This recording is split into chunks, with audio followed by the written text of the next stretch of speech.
నమస్తే, welcome to special drive. నేను Rajasekhar. And Congress ప్రభుత్వం ఏర్పడి డిసెంబర్ 7 నాటికి ఏడాది పూర్తవుతున్న సందర్భంగా సాధించిన విషయాలను ప్రజలకు విస్తృతంగా వివరించేందుకు కసరత్తులు మొదలయ్యాయి. ఇక ముఖ్యమంత్రిగా రేవంత్ రెడ్డి, డిప్యూటీ సీఎంగా భట్టి విక్రమార్క సహా మొత్తంగా 12 మందితో ఏర్పడిన మంత్రివర్గం ఏడాది కాలంలో అమలు చేస్తున్న పథకాలు, ప్రజలకు అందించిన లబ్ధి తదితరాలకు సంబంధించినటువంటి ప్రోగ్రెస్ రిపోర్టు తరహాలో ప్రజల ముందు ఉంచామని కూడా వెల్లడించబోతున్నాయి. ఇక ఈ ప్రోగ్రెస్ రిపోర్ట్లో గత ప్రభుత్వ వైఫల్యాలు సరిదిద్దడం, కొత్తగా బాధ్యతలు తీసుకున్న తర్వాత అమలు చేస్తున్న పథకాలు, వాటి ద్వారా సాధించిన ప్రగతితో పాటుగా రానున్న కాలంలో చేపట్టే కార్యక్రమాలకు సంబంధించి ఈ రిపోర్ట్లో ప్రస్తావించబోతున్నట్టు తెలుస్తోంది.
రైట్. కాంగ్రెస్ ప్రభుత్వం ఏర్పడి డిసెంబర్ 7వ తేదీ నాటికి ఏడాది పూర్తవుతున్న సందర్భంగా సాధించిన విజయాలను ప్రజలకు విస్తృతంగా వివరించేందుకు కాంగ్రెస్ పార్టీ కసరత్తులు మొదలుపెట్టింది.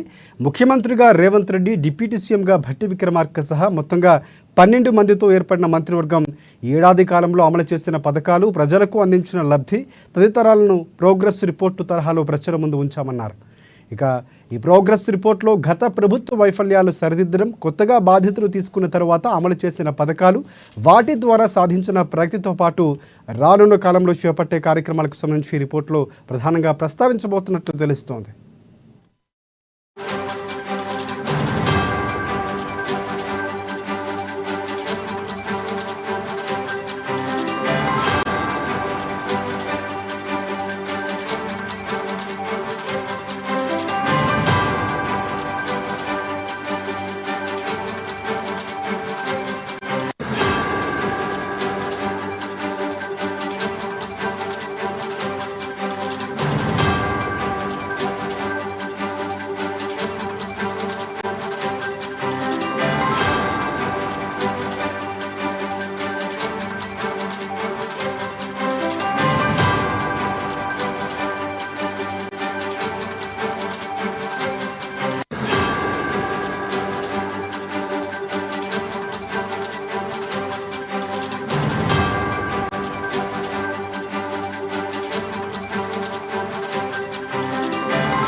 రైట్. రాష్ట్రంలో కాంగ్రెస్ ప్రభుత్వం ఏర్పడి డిసెంబర్ 7 నాటికి ఏడాది పూర్తవుతున్న సందర్భంగా సాధించిన ఫలితాలు ప్రజలకు విస్తృతంగా వివరించేందుకు కసరత్తులు మొదలయ్యాయి.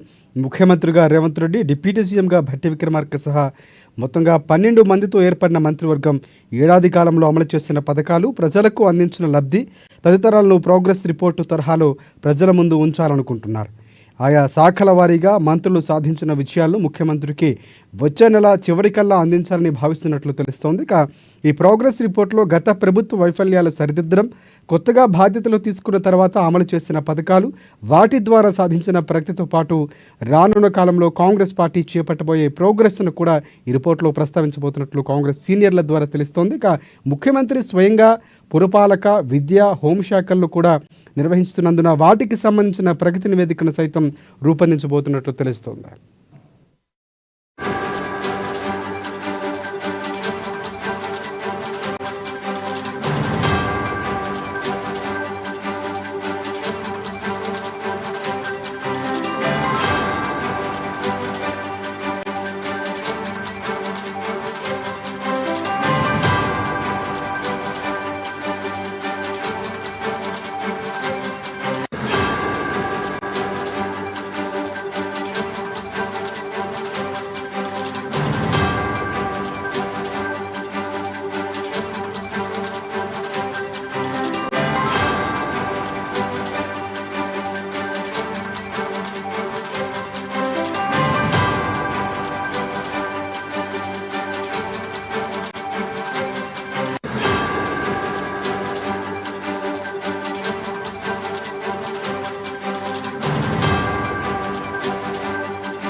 రైట్. రాష్ట్రంలో కాంగ్రెస్ ప్రభుత్వం ఏర్పడి డిసెంబర్ 7వ తేదీ నాటికి ఏడాది పూర్తవుతున్న సందర్భంగా సాధించిన ఫలితాలు ప్రజలకు విస్తృతంగా వివరించేందుకు కసరత్తులు మొదలయ్యాయి. ముఖ్యమంత్రిగా రేవంత్ రెడ్డి, డిప్యూటీ సీఎంగా భట్టి విక్రమార్క సహా మొత్తం 12 మందితో ఏర్పడిన మంత్రివర్గం ఏడాది కాలంలో అమలు చేసిన పథకాలు, ప్రజలకు అందించిన లబ్ధి తదితరాలు ప్రోగ్రెస్ రిపోర్టు తరహాలో ప్రజల ముందు ఉంచాలనుకుంటున్నారు. ఇక ఆయా శాఖల వారీగా మంత్రులు సాధించిన విజయాలు ముఖ్యమంత్రికి వచ్చే నెల చివరికల్లా అందించాలని భావిస్తున్నారు. ఈ రిపోర్టులో ప్రధానంగా గత ప్రభుత్వ వైఫల్యాలు సరిదిద్దడం, కొత్తగా బాధ్యతలు తీసుకున్న తర్వాత అమలు చేసిన పథకాలు, వాటి ద్వారా సాధించిన ప్రగతితో పాటు రానున్న కాలంలో చేపట్టే ప్రోగ్రెస్ను కూడా ప్రధానంగా ఈ రిపోర్టులో ప్రస్తావించబోతున్నట్లు కాంగ్రెస్ పార్టీ సీనియర్లు చెబుతున్నారు. ముఖ్యమంత్రి స్వయంగా పురపాలక, విద్య, హోంశాఖలు కూడా నిర్వహిస్తున్నందున వాటికి సంబంధించిన ప్రగతి నివేదికను సైతం రూపొందించబోతున్నట్లు తెలుస్తోంది.